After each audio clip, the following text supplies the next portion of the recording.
me caveat this with, if you're affected or don't like reality, this is not the space for you. If you're not interested in data backed assertions, this is not the place for you. If you're a PR team from a vendor that's going to get your panties in a twist because you think that people telling the truth based on data and research is something that someone shouldn't do, this is not the place for you. And don't send me a cease and desist letter. I've got a bunch of them. I don't need more. And if you have a problem with occasional profanity, this is probably not a place for you. So if you don't fall into any of those categories, welcome aboard. Let's run through 2025, and data is the key of all things. So let's start with 2025, the reality check. Here's the data that we should actually be focused on. Ransomware surge and critical sector impact. And all this data is available. I'm glad to provide people with links and research, whatever. I don't put anything out there that I have not explicitly done research into. So that's why I said earlier with my little caveat, if you're a vendor that doesn't like the truth, go away. In 2025, 701 ransomware incidents were recorded. And this is in the US, up sharply from the prior years. 50% hit critical infrastructure such as healthcare, energy, and transportation.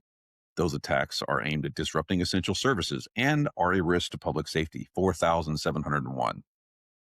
There's an implication here. Traditional defenses fail to contain ransomware. Yes, this is very, very true. Guess what? ZT segmentation, isolation, all the things we talk about strategically would help limit the blast radius. But hey, keep doing what you're doing because it's working really well.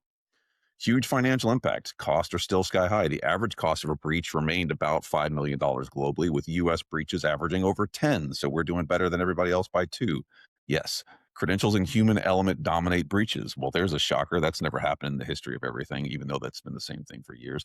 88% of basic web app attacks leverage stolen credentials. There you have it.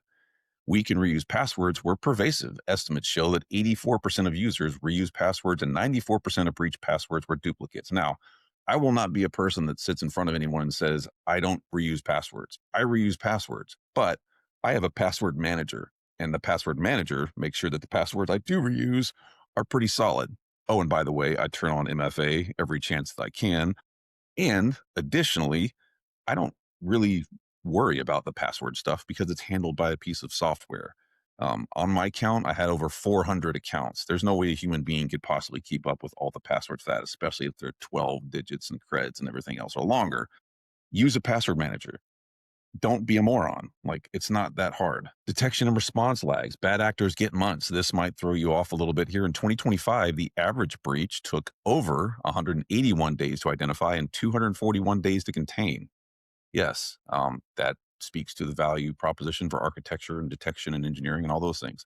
Cloud and misconfiguration are still huge. As much as 82% of breaches involve data stored in the cloud. There's some interesting stuff for you. 23 to 27% of cloud incidents are due to misconfiguration. Literally, you just misconfigured something and things go sideways. Okay. It's something that's very solvable. Most systems nowadays will basically check for those default misconfigurations.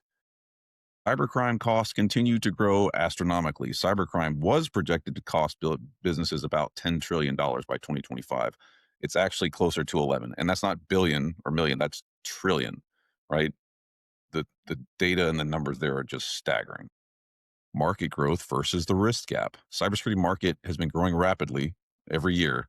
299, CAGR is about 17%, but spending for the space has not correlated with improved breach outcomes. What does this mean? We're dumping money into the wrong things. Expense and depth is still a very, very real problem. So there you go.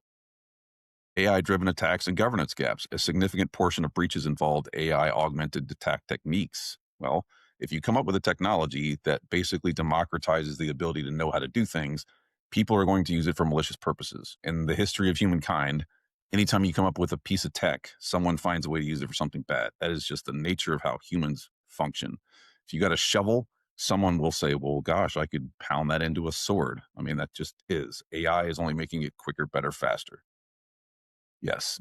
So I could give you those data points as well, but there you go. So really, if you're talking about strategic stuff that would make a difference, here's what people should focus on.